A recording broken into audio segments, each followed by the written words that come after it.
and took my love affair into academia, into postgraduate studies, and now happily working and being paid to do what I love, which is to share the knowledge that I've been able to garner and continue to garner through object-led studies. And I suppose I wanted, when speaking with Jim, particularly about this webinar, wanted to share with you some of the ways in which object-led research, so looking at material culture, can actually broaden and widen and deepen our understanding, and perhaps take us a little bit beyond, certainly beyond text for historians, but also into the matter of evidence, what we consider evidence to be. And how we use that and how it has been used. So it's a little bit of a whistle-stop tour. Some of the material I cover may be well known to some of you. We're going to start not with the objects, but with some of the framework, theoretical, historical and historiographical around these objects and the ideas that they suggest and present. We have a collection which may surprise some people. I don't know, I'd be interested to hear your responses to this. We have a considerable collection of Roman Iron Age objects in Inverness Museum and Art Gallery, both objects which were made within the empire and also beyond the frontier. And these are words that or phrases that Romanists use very readily and easily to talk about what we traditionally would have understood as citizens of the empire and barbarians. And it will not surprise any of you who know the Highlands to know that when we talk about beyond the frontier, the barbaric beyond the frontier, that has meant traditionally in the minds of Romanists, certainly the Highlands of Scotland and largely most of northern Britain. Just back to that question, does it surprise people that we have objects, not just objects that were made in the Roman Iron Age, but objects from the empire? No, Wade's shaking his head. Wade's been doing research. Anybody else? Surprised, intrigued? No, Kirsten's shaking her head. How about over in Australia? Hi, I can't, I'm so sorry, I've forgotten your name. Steve. Yes, I must confess to my absolute ignorance of these matters. Okay. And I'm looking forward to being enlightened. Excellent. Thank you, Stephen. And how about Vicky? Vicky, you're down there just at the frontier. Yes, of course, we're sort of almost sitting on Hadrian's Wall. So the sort of Roman sort of incursions further north are something that sort of fascinates anyone that's interested in this sort of thing in our area. So yes, I sort of think it's not all that unusual and unexpected to see what are obviously fantastic objects, even so far north. Okay, well that's very helpful for me just to situate myself in where you're at with your understanding of the diversity of relations between and beyond the frontier.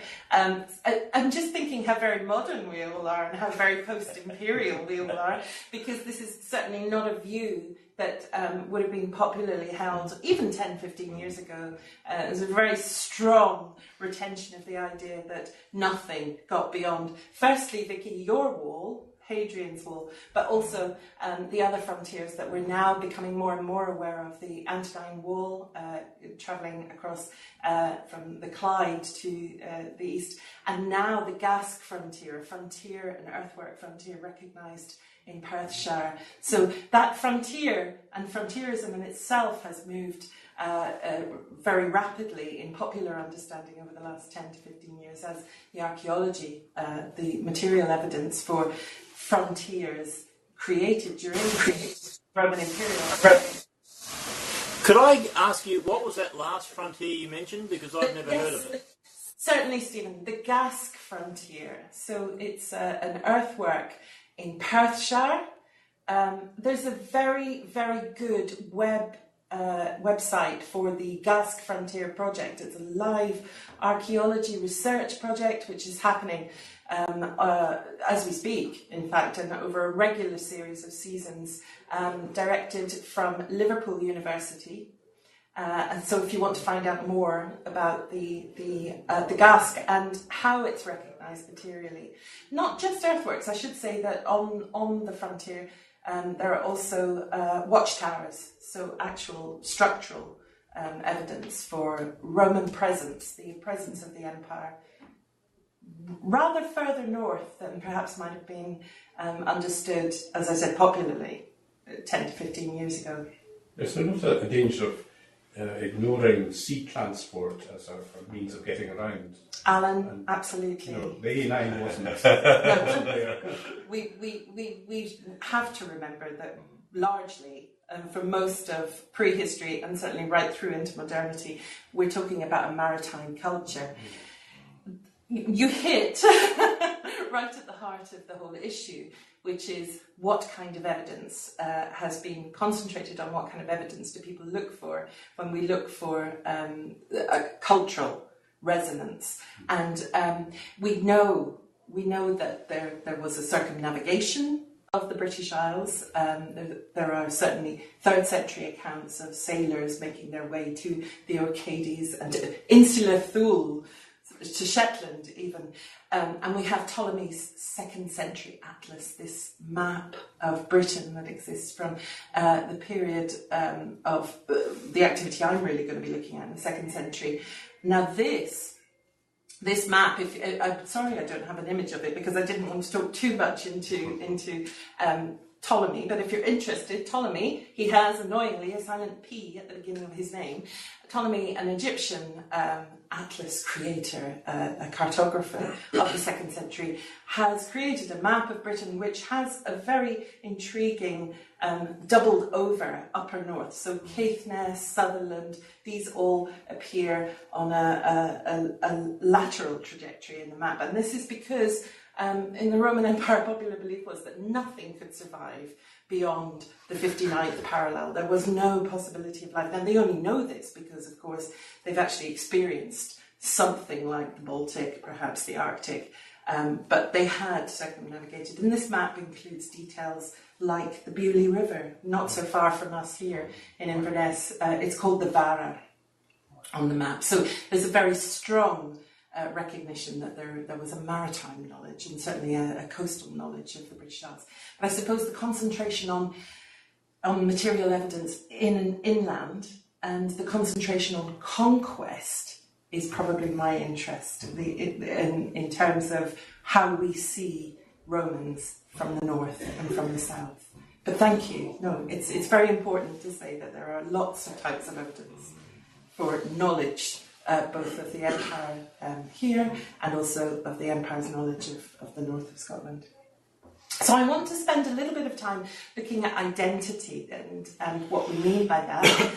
I have the question, what have the Romans ever done for us? It's not my question uniquely, but I'd like to take you, as I said, through a little bit of a whistle-stop tour through perceptions of the imperial impact and reach in the north of Scotland. And then we'll take a look at our objects from the museum and what they're telling us, perhaps a more refined and sophisticated reading that comes from objects. And then I'd just like us to talk about what we think at the end of it and share our perceptions. Is that okay? Does that sound good to go? Great. Okay. So here is what somebody has to say about it. It's Stuart Hall. Maybe people are familiar with Stuart's work. He's probably somebody that I would recognise as a definitive voice in identity studies. And certainly way back when I was an undergraduate, I relished and lavished much attention on his writing, worth exploring some of the earlier work particularly. So he talks about identity as a representative, as having a representative quality, that when we are in our identity, what we're in fact doing is representing ourselves, and that this representation is actually in the face of the other. It's kind of the idea is that we discover identity only because there is an other to discover our identity in front of. So I know who I am, partly because you feed that back to me and I respond. And he sees this as the two-way process. The process of becoming and individuating is not just my process of becoming Cait, but it's my process of becoming Cait in front of whatever I perceive as the other. In addition to that, yes, I thought I'd illustrate this with actually a couple of objects, so that just to whet your appetite. Here are a couple of objects from our collection in Inverness Museum and Art Gallery. I wonder if anybody recognises the object, which is...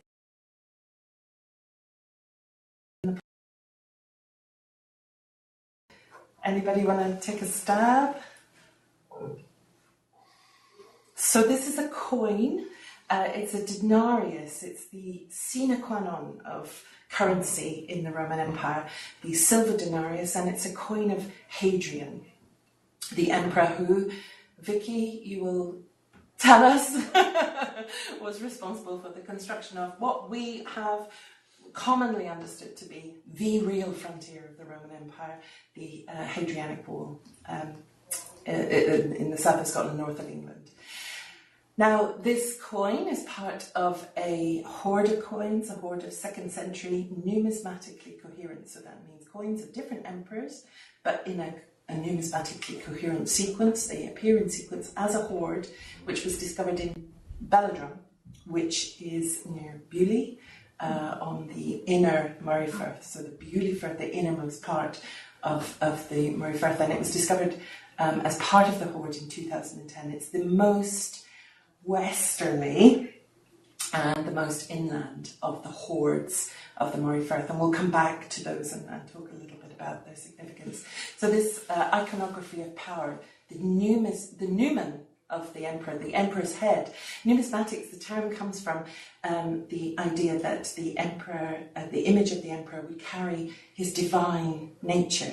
So after Caesar had declared himself to be the divine Roman emperor, not only emperor, but God on earth, all coins and all other images of the emperor were considered to have this nuministic quality, this quality of the spirit of the emperor. So this idea that you're holding in your hand not just a coin of the realm, but also the spirit of the emperor imbibed through his image. This iconography of power, I've sat next to another iconography of power from the same era. It's a massive armlet. It's called massive because it's part of a tradition of massive Iron Age metalworking, not because it is massive, and it is massive. It's 2.5 kilograms of solid metal, lead and copper alloy, cast. And in this iconography of power, we have the image of trumpetry. I don't know if you can see that. The spirals that you're looking at on the armlet are representations, quite stylized, but still recognizably, of the war trumpet, which is known from this era.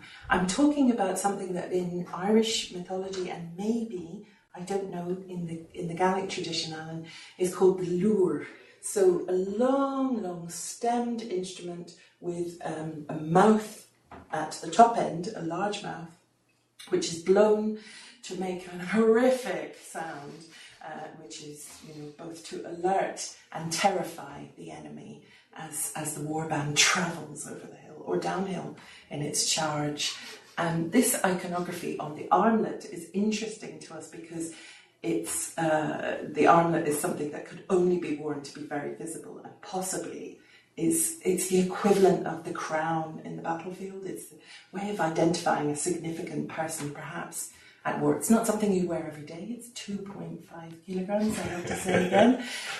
It includes lead, and under metallurgical analysis, this lead has been recognised as being of the high content that is found in Roman objects from the empire. So it's considered that this, one of 27 known examples, all made in the northeast of Scotland, perhaps includes some melted down Roman material. So I leave you with these two facing identities, face off, and that concept of the creation of identity in the face of others. Okay, can I just interrupt for a second with a little extra bit of information about the massive monuments? I was about 10 minutes late joining because the Microsoft was talking about Hi. I'm not sure about that particular example, but they quite often contain zinc as well. Zinc is a very interesting metal because it actually it doesn't form a liquid form.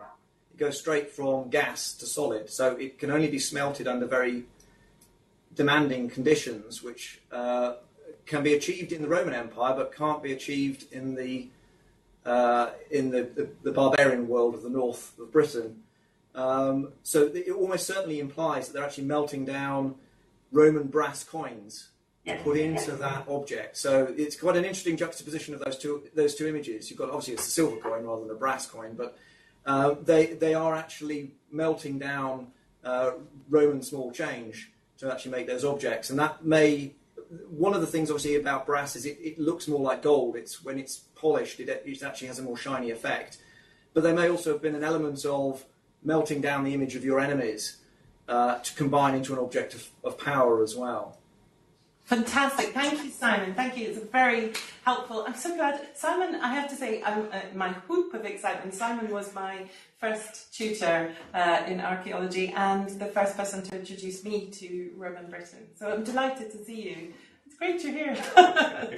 So, yes. So, with this import, with this idea of imbibing the power of the enemy, I suppose I just want to take us further, just a little bit further, into this idea of how identity is formed. So Stuart Hall already has been talking about this duality of process. It's both the other and the identifier who are in process creating identity. Bard, whom I've quoted here, also talks about this process as a mirroring. So the idea is that there is some confrontational element in the process of creating identity, or some form of spectacle. And in fact, the very objects we've been looking at in themselves inhabit that world of spectacle, that world of being made to be seen, being made to be identifiable. And that this process creates a mirroring. So it's not just about otherness, but also about the mirroring of the other. And that I find intriguing. That's a whole other seminar on the psychology of how we understand the enemies who are closer to us than ourselves. But this mirroring, which is not just about creating a process of being different, but also somehow embodying sameness. I should say, please, just interject and shout out if you're having your own epiphany, or if you have something to add, if you have some knowledge to add. It's very helpful to have these interjections.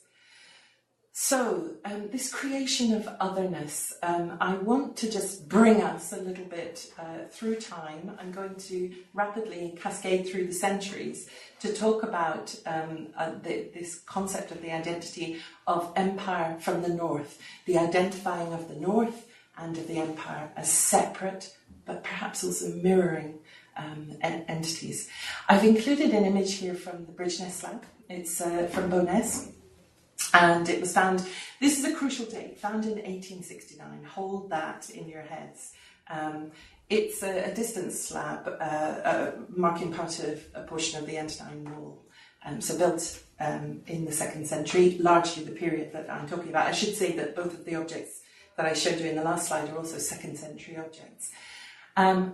Swiftly moving into the middle of the first millennium, I've thrown up one of my favourite quotes about the people, the inhabitants of the north of Scotland, from Gildas, the Wise, as he's sometimes referred to, who was just this incredibly narky polemicist from the middle of the first millennium, who talks about in his in his description of the conquest of Britain by the Anglo-Saxons, I should say, not by the Romans. He's talking about the Anglo-Saxon adventures. He talks about this period at the end of the Roman Empire in the early part of the 5th century as a period when the Scots and the Picts, who he just identifies as being one kind of northern mass, creep out of the woodwork, or as he describes it, out of the fissures of rock, because the weather has improved. So they're suddenly able to have their day in the sun, having been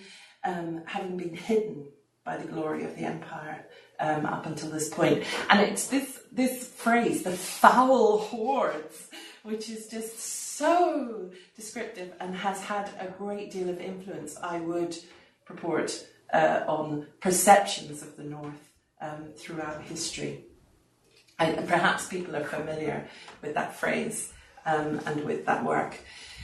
So to move swiftly from our foul hordes to actually considering how they were identified by Roman historians, the classical historian Tacitus, who's writing, he's the son-in-law of the Roman general Agricola, who is a part of a foraying into the north on the part of the Emperor Domitian. It talks about this. Have people heard about this? The Battle of Mons Graupius?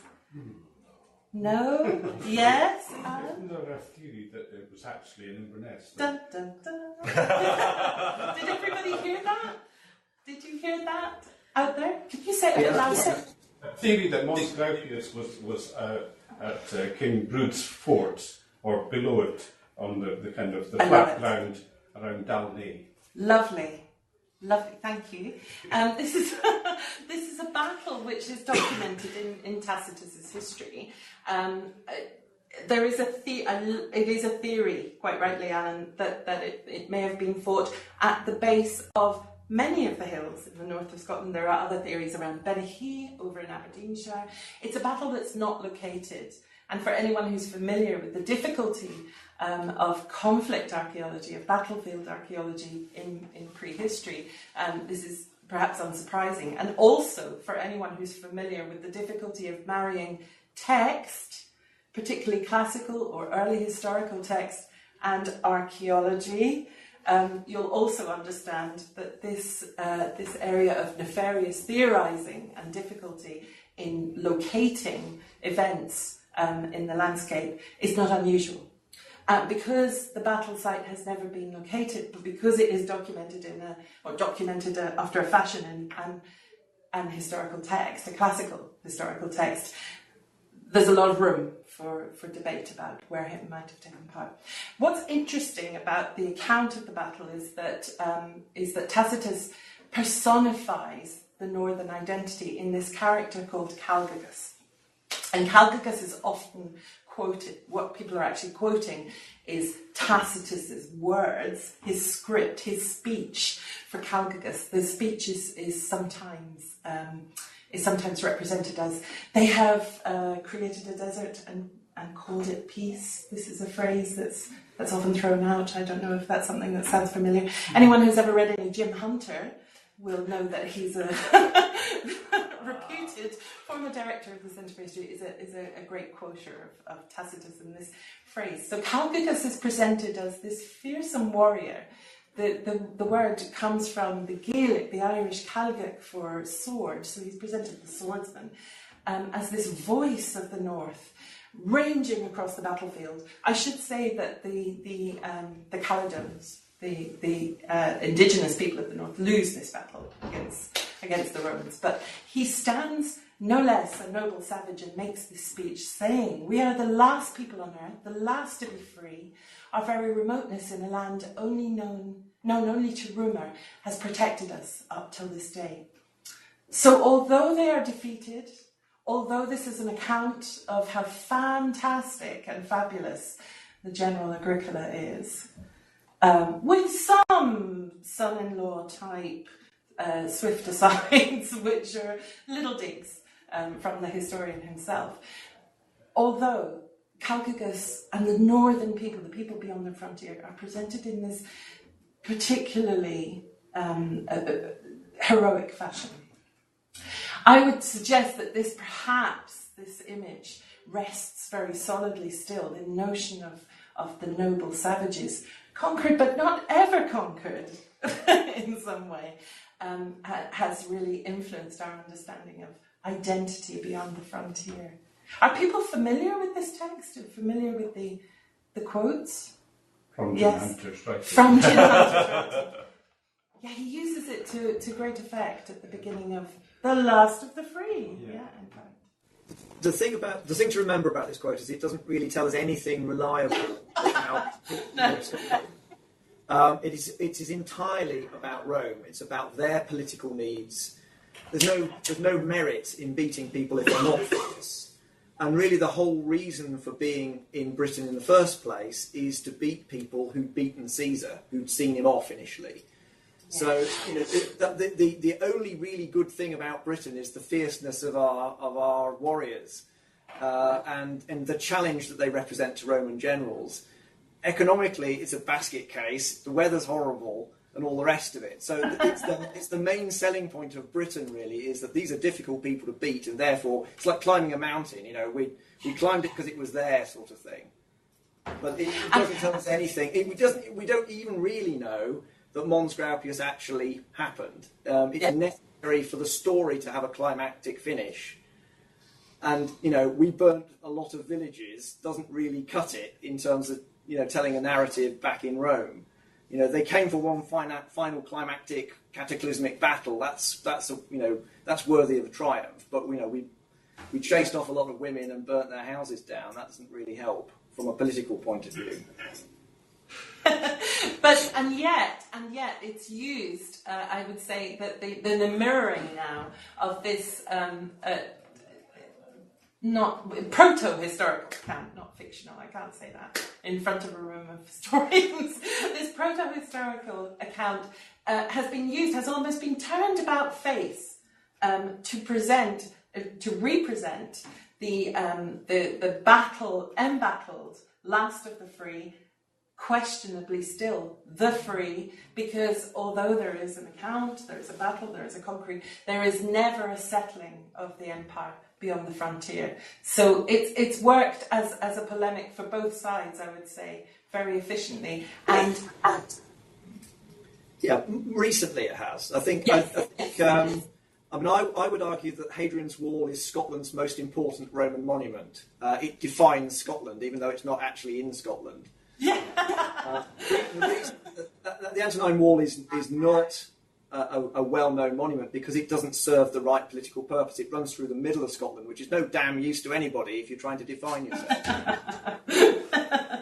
Yes, entirely. No, so to take this journey through time and the creation of the other, the creation of an identity which is Northern British, which is beyond that frontier, and which, as you're suggesting, Simon, is beyond the Hadrianic Wall, clear definition of a boundary, which is needed if you're going to create this identity, which is a two-way process, as Stuart Hall proposes, this idea that we need not just the identifier, but also the other for true identification. Throwing into this mix, I want to leap forward into the 18th century, much beloved of some of the company around on the BC, and the document on the situation of Britain. Are people aware of the Bertram Stukely forgery that is De Situ Britanniae?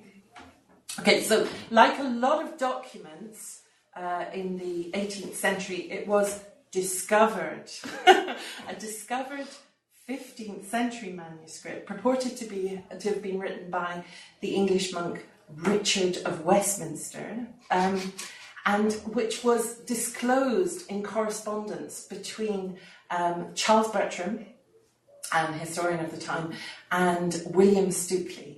So they have this correspondence, and Charles Bertram says, yes, I have this manuscript. It was discovered, it's 15th century, and it reveals a map of Britain which shows all the Roman fortresses, the Roman monumentality, as recorded in medieval times. So, it's a palimpsest that comes to us with some authority. Now, it's completely a forgery. It's not a real thing. But it turns up regularly, particularly on websites which purport to be looking at the location of the Battle of Mons Graupius. So we've already heard Simon on the possibility that this might be the battle that was never fought. We have now the map manuscript that was never really created. It's part of a hunger that people have in the 18th century because, of course, the big obsession, the big interest of the 18th century through to the 19th century is imperial, the creation of empire, the understanding of ourselves in Britain as imperial in front of the other, which is now the new world, the new discovery beyond the frontier of the sea and out into, well, all over. The West Indies, India, America. These are places which are coming under the empire. And we have, I just show you this image just to say something about how iconography persists. So you'll all recognise Britannia. Here she is on a coin of 1797. This is her first outing on a coin of the realm, but she is a symbol which has been around since certainly the 1st century, a symbol. But the Romans really liked personification, identity, and she is the symbol of Britain, appearing on a coin of George. And I can hear myself. So I think we might be back from someone else. So if you could turn that off, then fingers crossed we should be sorted. I think that's great. So brilliant. Carry on. Okay. So this is happening certainly in southern Britain, this representation of a new imperial identity, a conflation of Roman imperium, even down to the use of numismatics. But there's a contentiousness to this in the north, this contention which is represented as a throwing off of the raptores orbis, the plunderers of the world, is a particularly Scottish thing. And I want to just throw in, before we move to the next slide, which will show you why I think this, the idea that we're now moving, if you haven't got it, in this querulous liminal world between history and myth creation, the invention of tradition, the creation of identity, as you'll probably have got, nod if you agree, is not just about what we hear factually, but it's also about what we choose to believe and how we create meaning around those facts. And history itself becomes the hostage to fortune in this activity. So why in northern Scotland is there a particularly 18th century dichotomy of identity, of both participating in empire and imperialism, but also holding back a little bit to this idea of Calgagus, of the last of the free, of the people who were kind of conquered but never really conquered, of the people who were never within the frontier. Well, it's because Scotland is having its own particular epiphany around individuation, around identity. It's an interesting thing for me, and again, the subject perhaps for other seminars, that in the 18th century we have both this very coherent identity of Britain, the imperial, but also of the individuation, again, the re-individuation of nation and of culture. And this is particularly personified, I suppose, in my understanding, through the works of Macpherson and the Ossianic legacy.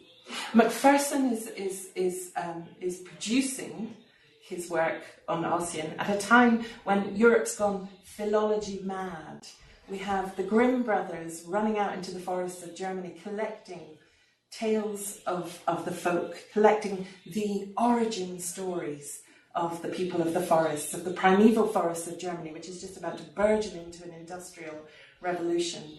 We have the creation of states in Scandinavia, Sweden, Norway, Denmark are all individuating, and also philologists in those countries rapidly running to present the folkloric culture as an indigenous origin culture, much like the classical texts of the Aeneid and even the Homeric Odyssey.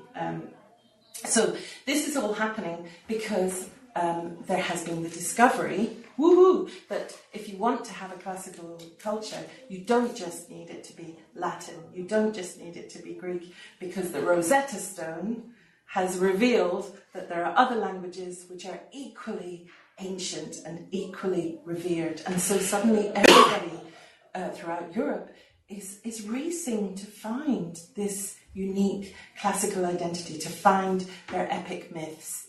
I'm showing you some pictures of people you may recognise to say that this is not just an 18th century thing.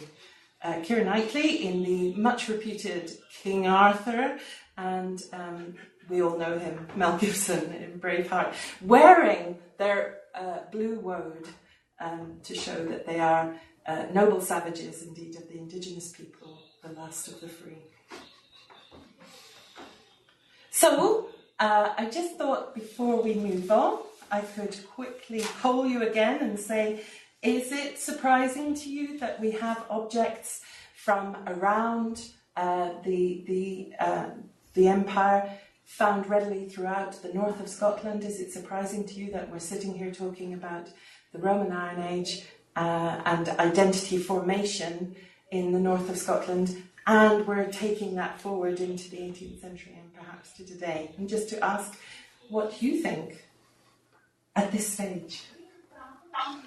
Can I come in? And I've been keeping very quiet with my Macpherson hat on. I'm in fact spending Tuesdays and Wednesdays writing on Macpherson, not on Ossian. In fact, I'm writing on his great history of Britain, which covers a far more recent period.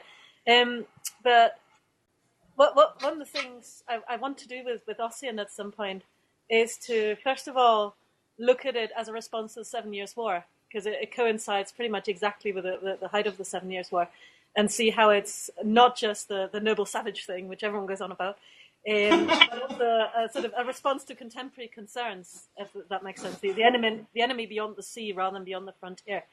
But the other thing I'm really interested in is that you're framing this in a sort of Roman legacy rather than in a Viking and Northern and Scandinavian one. Because, of course, in Ossian and so many other fake, real, forged, made up, whatever, discovered epics of that period, they're fighting the Vikings, which are just as mythological as the Caledonians or the Picts or, horned Vikings. Oh, yes, I agree, Kirsten. I just to back to this quote from Bart, where he says, myth deprives the object of which it speaks of all history in it. He goes on to say history evaporates, or even better, these ideas that we have from history can only come from eternity, since the beginning of time. So there's this kind of deflation of chronology, and I would suggest that in the popular mind, and because we're still kind of living out the 18th century, aren't we? Really, I mean, this is like the long Iron Age in archaeological terms. I would imagine we're still in the long 18th century in historical terms, and this idea of just the conflation of all of the past into one ball of mythological history, which includes, you're quite right, and certainly on Stukely's map and Bertram's map, and later editions of even the Ordnance Survey, we have Danish forts and castles, Danish being Viking. So there is this obsession with having been so close to being invaded, and yet having survived as it's almost a kind of pure Celticism. The Celtic twilight still persists. And of course, having to go over to Ireland to help those poor Irish fight off the Danes because they're just not quite as good at it. Can I ask it? And can I ask a question to the audience? And that is, when in that Bart quotation, I struggle with Bart. I think he has too many words for not enough concepts. Like they waffle about ideas, but they're not really getting down to any substance. When you were talking about that, you were quite rightly talking about myth and history and how they're sort of not the same, but they are, and they're sort of merging into one. But you also threw tradition in there. And I like quizzing people on this to see if, for you, myth and tradition are in fact the same thing. Because I don't think they are, and I think historians and philosophers conflate the two. And there's a value judgment in there, but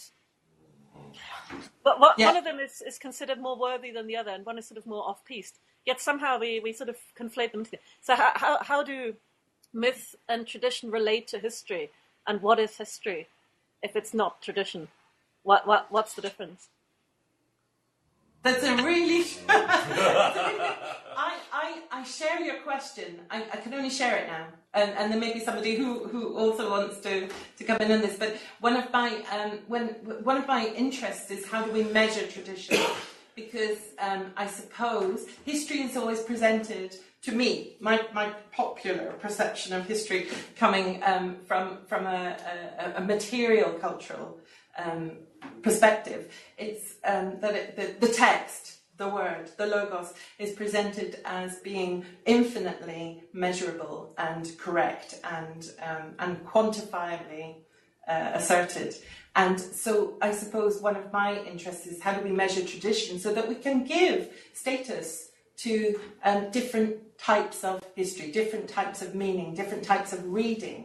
I'm very interested in the multivariate, and I would say that myth, tradition and history have a dialogue which resolves beautifully in archaeology and the materiality of things, because as another type of evidence to bring to the table, it can sometimes just ground things a little, I suppose, help us to ask the right questions, which is a good perhaps lead on to the next slide.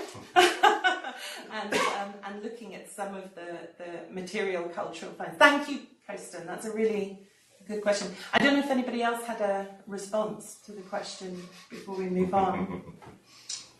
I'll have a go. I think the difference between tradition and history, I guess, would be that tradition is something that we're a participant in, whereas not every historian, but I think many of them would aspire to be observers, to be outside the events that they're trying to describe, and therefore sort of taking a third-person approach to what they're describing.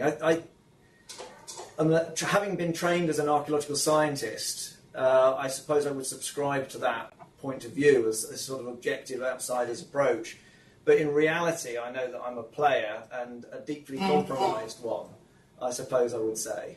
So it's a continuum between the two. Thank you. I know, looking at time and being aware of where I want to go next with you, lead you on this journey, I'm throwing up the great visual aid of archaeologists worldwide, the distribution map. This is a map.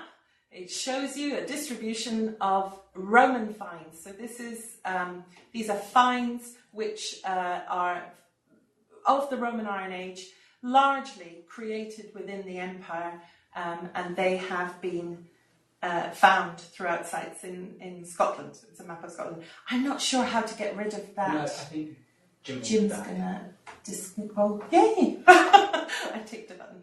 So and you can see that this distribution takes us right up into Shetland, Orkney, over to the Western Isles. We have material concentrated largely around the littoral, around the coastal areas of the north of Scotland, of the Highlands and Islands. But it's definitely a representation of material that refutes the idea that the frontier in terms of material culture stops at the Hadrianic Wall. And this just to show you an intensified map of this, and a nice picture of Musabrock in Shetland, just to make my point. Can I just comment on the distribution map very quickly? One of the spots on the map, the southern tip of Shetland, you had Sumbra. That might be a reference to Jarlshof, actually, the find. There were certainly Roman finds from Jarlshof. But more recently, there were Roman finds made within the Sumbra rock excavation as well. Some of those were 3rd or 4th century painted glass vessels, very, very crushed, very tiny fragments. But there was also a 1st century glass bracelet.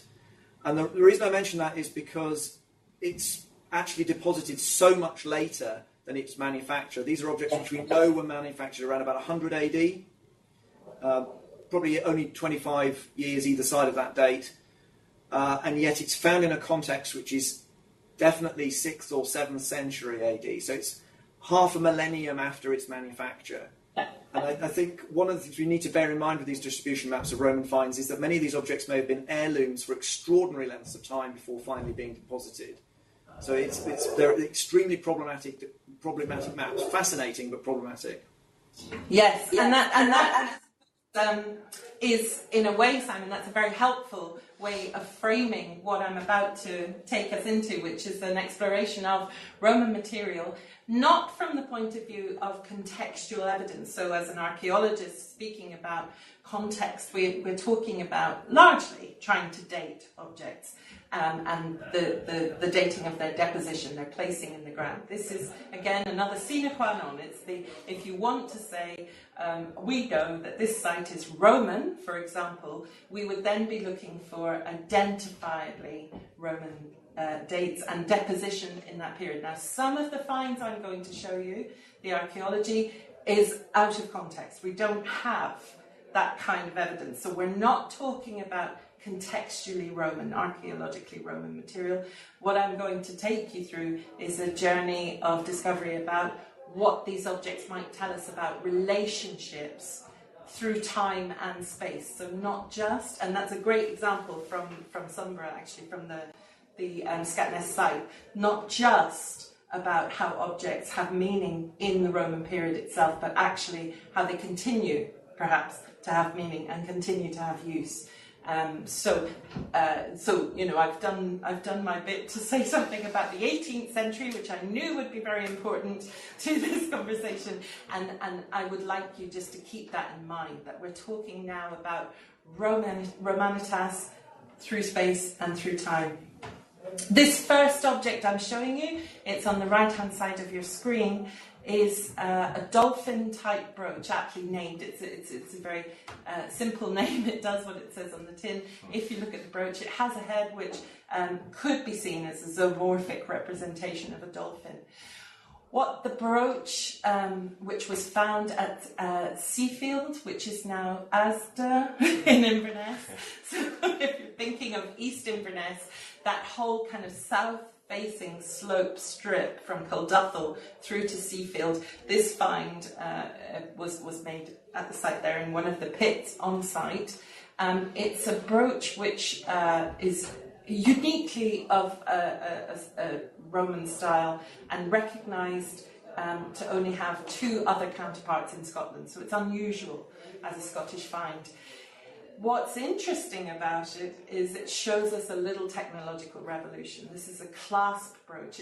Its clasp stem is missing. That's the bit that always breaks on these objects. So where you would expect there to be a pin to fasten into the clasp, which is just above the foot, the pedestal of the brooch, there is a turnover of the metal into a kind of rudimentary clasp.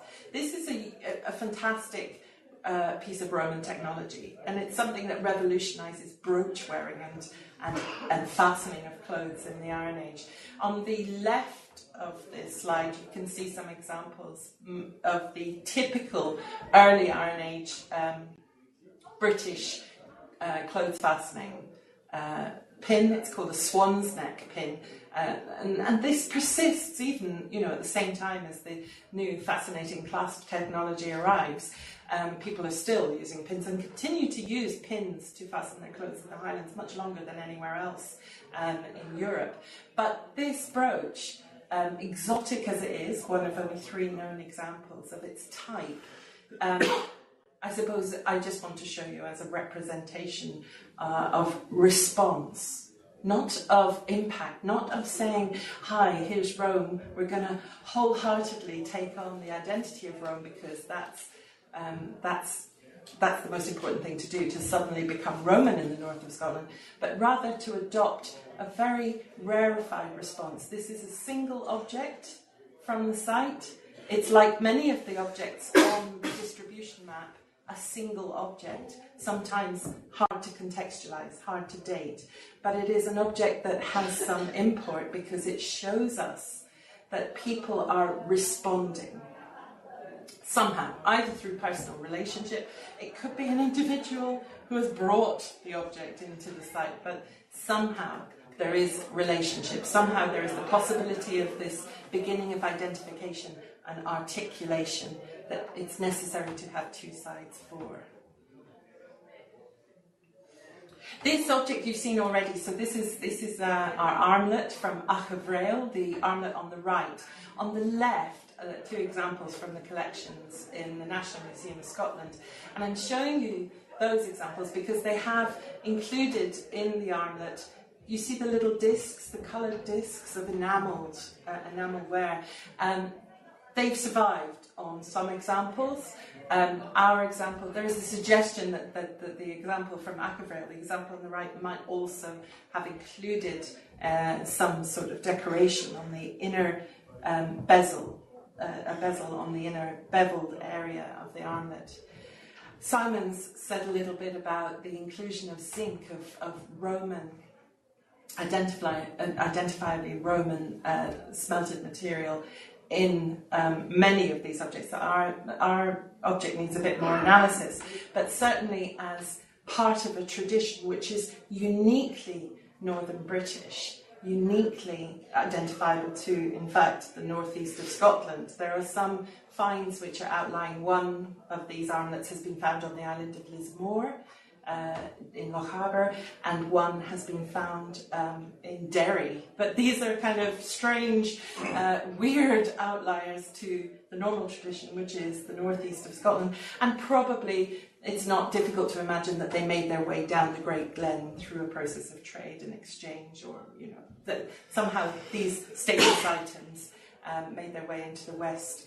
But that's not to say anything about the actual production site, which is in the north. And I want to say that these are 2nd century objects which appear at the time of an intensified activity on the part of the empire and part of Rome into the north. And I suppose I'm proposing that, like many art traditions, that these objects are a response to change. Something has to be happening and shifting in the social status quo with the impending arrival of the empire. Just back to the images you had, speaking about change, is that an enameled cross? Well, or is that...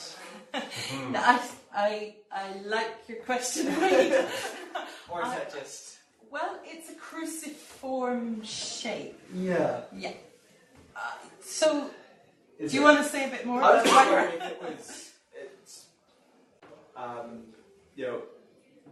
a response to early Christianity, or that it has been in use and was revered for long enough that maybe the old enamel discs had fallen out and they've been replaced at some point with new kind of iconography that connected the religion of the people that were wearing it, as well, with the power of the horns and the idea of wearing that as a show of power in battle. It's a little early for Christianity, for the identifiable event horizon that is Christianity. It completely can't be Christianity. There's no recorded instances of the cross being used as a signifier of Christianity until the 4th century. It's might seem extraordinary, but it's actually something that Christians weren't particularly keen on promoting prior to the adoption of the cross as a personal signifier for Constantine. Mm-hmm. That's why I thought it was kind of odd that it wouldn't have been. And your inference was it might be reuse. Something that was a reuse. Yeah, yeah. I don't think that. Okay. I don't know, and I would need to check, but I don't think, from my knowledge of these objects, that those are reused bevels, and certainly that would be a very interesting research trajectory. There are people who are looking at the Christianization of the north, and certainly there is recognition that it's much further south than in the Highlands, Whithorn, in the south of Scotland, the recognition that there is an early form of Petrine cross. The cross that Simon mentions is adopted eventually into Christianity as a symbol of Christians just in the period between Roman and Anglo-Saxon Christianities having prominence. But no, that would be a very... But what I like is your thinking, which is these objects can have meaning beyond their original state and time. And I suppose that's where we enter into this conversation between myth, tradition, history, the evidence, archaeology, fact, creations of identity. All of that is in the discourse, and it's very important, as Simon keeps doing, and rightly so, to keep coming back to what can the material tell us, and that's certainly what archaeologists are doing. It's constantly looking at what the scientific evidence around the material can tell us. But don't let that stop us asking questions. And I suppose part of the whole premise of this seminar in the back of my head is the idea that we may have stopped asking ourselves questions about the impact and reach of Rome in the north of Scotland at some point, because it became the identity of the north of Scotland to say, we're not Roman, we are Calgagus, we are the last of the free, we are entirely not part of the British Imperium. And this solidifying of an identity in the 18th century, which is uniquely Northern British and Scottish. So it's an interesting trajectory to hold on to the fact, but also allow ourselves to ask those questions. Thank you. Massive metalwork. This is another just exciting distribution map, because I'm going to talk about these two different traditions. So you can see a map here. The red dots, massive metalwork. Northern British largely as a tradition. The dark blue, central British metalwork. Something which is less common for us in the north, and something which pertains more to the middle and southern part of Britain. I'm surprised that there isn't more in Cornwall for tin. Okay, so these are objects which are part of... being found rather than mineral extraction. Yes. So the objects are not necessarily being made in their place of distribution. Yeah. These two objects are from the collection again at the museum. They are a dress fastener on the left and a belt buckle on the right. They were found in Drumossie in Inverness. And you can see a theme developing. There's some nice enamel wear on both of these objects. So these are Central British objects. Here's the Central British distribution. So these objects are probably objects which have been imported into the site. They are objects which have come with somebody or come through a process into the north. So this is part of what the relationship of Rome and beyond the frontier is. Part of the relationship is objects, just like today I go to Singapore. I can't think of any, I've never been to Singapore, I can't think of anything that's uniquely Singaporese, so it's a bad example. I go to Ireland and I bring back some Galtee cheese into the Highlands, and somebody finds a Galtee cheese wrapper in my bin. They won't assume necessarily that there is a production site for Galtee cheese suddenly setting up a huge industry in the north of Scotland. What they will assume is that it's an import. And this is a lot of archaeology is of this basis. It's rubbish. It's stuff which has got lost or has been deliberately thrown away, sometimes very deliberately deposited, and it can tell us only the kinds of things that people were interested in, were wearing, were importing. It can't tell us what they've necessarily made.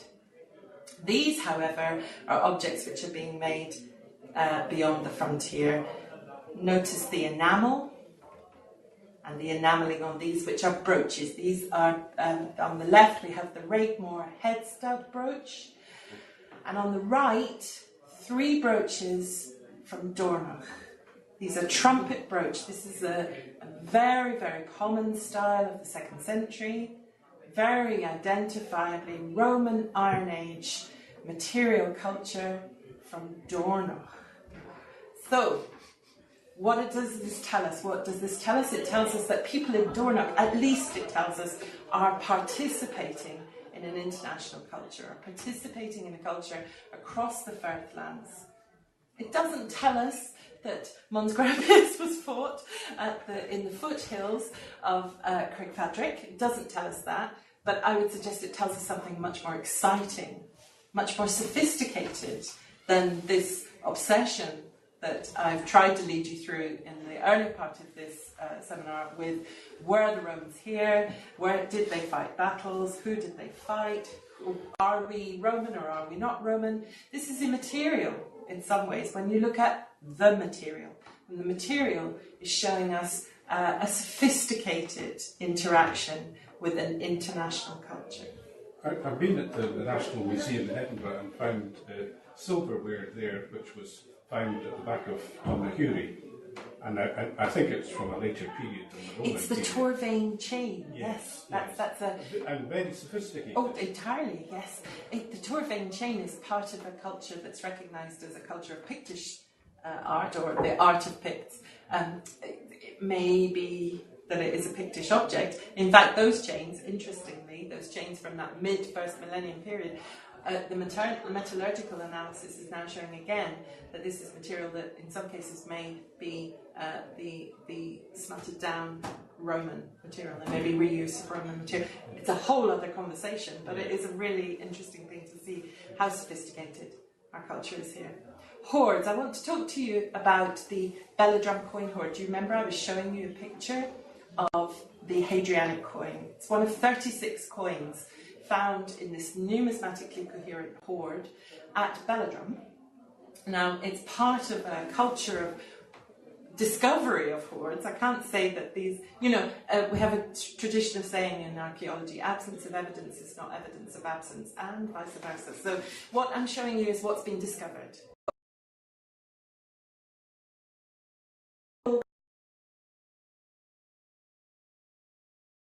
Of coin hoards that have been discovered, both in the modern era of archaeology and in the antiquarian era. And most recently, the hoards from Nairn, from Burney near Elgin, and from Belladrum, sorry, not from Nairn, from further over into Murray. These coin hoards have been recovered in modern archaeology and have a context. And they were deposited in the period of their minting, so in the 2nd century. So this coin hoard is one which tells us that there has been some sort of direct contact. And the contact has been between probably emissaries travelling by sea, by river, across the Firth, bringing this material into the locality. So we know that there's been contact. We know that there's been a sophisticated culture responding to that contact. Here's Culduthel with its smithing and smelting furnaces. Culduthel is well known, I'm sure, to people in Inverness, and the excavation, which was in advance of the building of the Tulloch homes, led to the discovery of this intensely sophisticated Iron Age farm. So I want to just briefly, as we come towards the end, talk about deposition. I've been introducing you to the idea that objects can tell us something about the interests of people and the way in which they're representing themselves in their everyday culture. They can't tell us much about their beliefs, their traditions and their customs unless we have some sort of context, some sort of understanding of where they were buried and whether that was deliberate. It's very easy to see patterns in the archaeological record. I've shown you these distribution maps. But if those patterns are intentional or not is another question. In the case of the Raigmore head stud brooch, we know that this brooch was discovered in the material of a curb cairn, which has been moved from Raigmore, from one side of the A9 to the other. It's now sitting in the shadow of the hospital and the community centre in Raigmore. It was moved by the community at the time that it was being removed for the creation of the new A9. This brooch was recovered from the curb cairn material. There's a lot of debate about whether it was deliberately deposited there by somebody who was going back to a Bronze Age funerary monument, so a monument that was already 2,000, 3,000 years old, but visible in the landscape, whether they were going there to deliberately bury this brooch or whether it's a casual loss. But it makes an interesting juxtaposition to our coin hoard, which was found, when it was found, it's again a 2nd century coin hoard. When it was also found at the same time as the recovery of a medieval coin hoard, a coin hoard from 1,000 years later within the vicinity. So on the same site, 2 coin hoards separated by 1,000 years. There must be a reason, people said. This surely can't just be a coincidence. There must be a reason that these hoards were deposited in these 2 different time frames. And the excavations at that site are now looking at the possibility that they've uncovered another Bronze Age funerary monument, a cairn. So this idea, I think we'll move to... Whoops, we'll move back, sorry. This idea that people are not just using their own culture to identify themselves, but looking back to other cultures, looking back to what's visible in the landscape as perhaps a more antiquated affirmation of who they are, is a possibility. It's a possibility that not only is it our obsession to look back to Rome and say, what does it mean? Are we Roman? Are we not? Did Rome ever make any inference in the north of Scotland? Or are we the last of the free? But also an interest at the time of the 2nd century as well, to somehow make reference to the past. So we're not just talking about an identity that we're so ever postmodernly creating, but rather an identity that has been forming over time. And I just wanted to finish on a slide which shows a Pictish stone, because that's really where my heart lies. I forced myself into the Roman Iron Age, back into the Roman Iron Age, because we had so much work to do on our Roman Iron Age collections in response to the material coming in very regularly. And because everybody always says to me, oh, you're an archaeologist, what about Rome? Or what about Mons Graupius? Or what about the coin hoards? And it is interesting to me. It is interesting how iconography, how identity persist. I just wanted to show you this picture of the Moniac man. He's on a symbol stone, which is currently in a rockery at Moniac near Balblair. He's their man, but he's looked after by the state and the family, the Fraser family, because it's a piece of figurative art, which is unusual, even in the period of the middle of the 1st millennium. It's unusual to see depictions of people. And I just wanted to put him alongside. I'm not suggesting anything other than maybe I'm doing something that I suggest happened in the 2nd century with the Raigmore cairn and the Belladrum cairn, that we can create continuities when we look at the figurative art, the art in our hands, figurative art of the Roman coins. Is there perhaps a connection we can make between this idea of representation of identity, of beginning to start to represent people figuratively in art? Is there a connection? There may not be. It's certainly not one I can prove. But it is interesting to me that becomes something that is so irregular, certainly in the Iron Age, certainly in the very first part of the 1st millennium, and yet becomes part of our regular discourse, our regular dialogue, our regular representation of ourselves, the representation of people in art. We went on so much longer than we should have. And as I said, it was a bit of a whistle stop. But I suppose I was just interested to throw up some ideas. These may form into a much more coherent putting together of something. I don't know. But it was my first outing for this. So thank you very much for being part of the experiment. Thank you very much. Alas, we do have to vacate the room here in EO for the next meeting promptly. But I'd just like to thank Cait for a wonderful talk. Of course, I know as the programme leader for an eminent British Studies course that includes Simon on Roman Britain and all the rest, how important this era is. But seeing the objects and having Cait connect it with some of the more modern contemporary theory on identity that I love so much. Stuart Hall is a wonderful, wonderful writer about identity. That for me has been really thrilling and intellectually stimulating.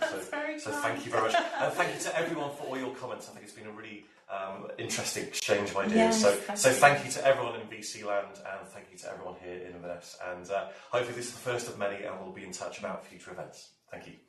Thank you.